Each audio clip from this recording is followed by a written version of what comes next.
Un mot pour commencer sur ces premiers transferts de patients. Est-ce que c'est la bonne solution pour désengorger les hôpitaux d'Île-de-France?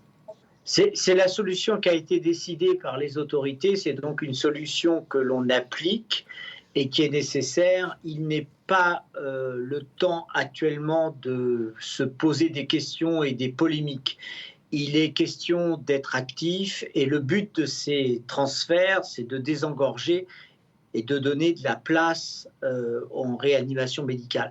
Donc ça veut dire que là, il y a une mobilisation notamment des équipes des SAMU pour prendre des malades qui sont en Île-de-France et les mettre dans des zones où il y a moins de surcharge en réanimation. Il n'était pas possible d'ouvrir davantage de lits en Île-de-France? Ils sont Non, tous pris? non, c'est plus possible. Et vous savez, par rapport à il y a un an où il y avait une mobilisation, je dirais, citoyenne et très importante des personnels, elle n'existe plus à l'heure actuelle.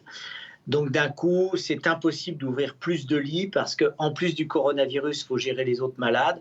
Donc d'un coup, la situation en Île-de-France, et l'Île-de-France n'est pas la France, d'accord? Donc la situation en Île-de-France est devenue extrêmement difficile. C'est pour ça que l'on fait ces transferts. Ça ne veut pas dire que la situation est catastrophique. Parce que quand on regarde les courbes, si vous voulez, ça ne bouge pas. C'est-à-dire qu'on est sur un effet plateau, mais simplement comme on a très peu de lits de réanimation, évidemment, on a une saturation des lits de réanimation. Mais là, on ne peut pas ouvrir d'autres lits de réanimation en Île-de-France, donc on doit transférer dans les régions où il n'y a pas où il y a où il y a plus de possibilités d'hospitaliser. Comment est-ce qu'on choisit les patients qui vont être transférés? Est-ce qu'ils sont encore contagieux à l'heure où ils sont transférés?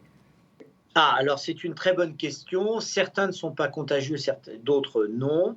Le problème, ce qui se passe, c'est qu'en fait, c'est décidé par les médecins qui ont en charge les malades, parce que c'est eux qui les connaissent le mieux. Donc, ils disent tel ou tel malade peut être transféré.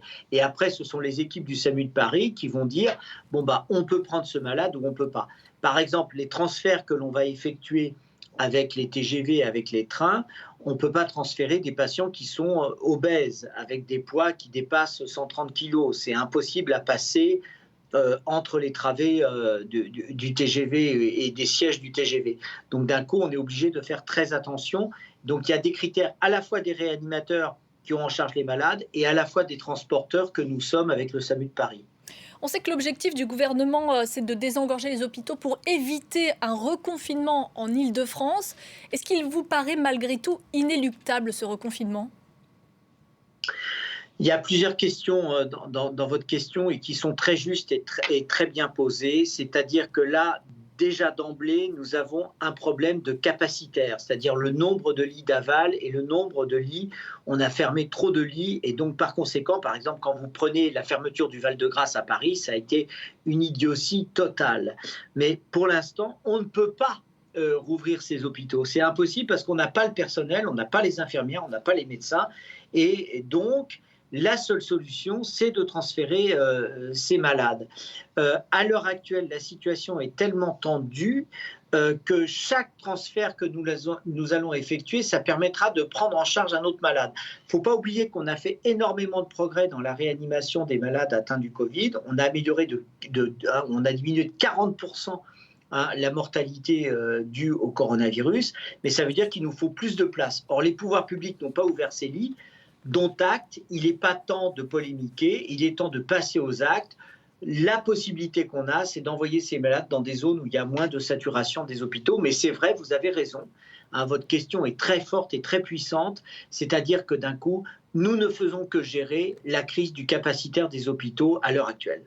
Une dernière question rapidement, Patrick Pelloux. Quel regard vous portez sur la question des soignants qui ne veulent pas se faire vacciner, qui se méfient notamment de l'AstraZeneca? Est-ce qu'ils ont raison de s'inquiéter selon vous?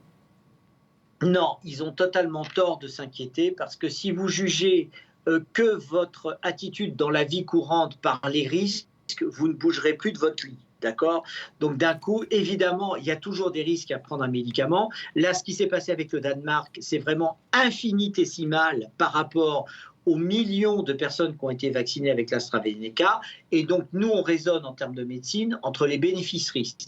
Si avant de vous donner un médicament, je vous dis tous les risques, vous ne prenez plus jamais de médicament de votre vie, mais vous allez mourir plus tôt. Donc, d'un coup, c'est vraiment une analyse importante. Les soignants ont tort. Et vous ne parlez, là, pardonnez-moi, mais vous ne parlez que d'un nombre vraiment infinitésimale de soignants qui ne veulent pas se faire vacciner. Il faut arrêter de croire que les soignants ne veulent pas se faire vacciner. Les soignants veulent se faire vacciner. Le problème qu'on a en France, c'est qu'on ne peut pas se faire vacciner parce qu'il y a vraiment une crise par rapport à la vaccination. Oui, parce que les labos nous font quelques misères, selon Jean Castex. Exactement, et Jean Castex a raison. Jean Castex a parfaitement raison. Sur les délais de livraison, en l'occurrence. Merci beaucoup, Patrick Pelloux. On aimerait vous garder plus longtemps, mais on est pressé par le temps. On va poursuivre ce journal.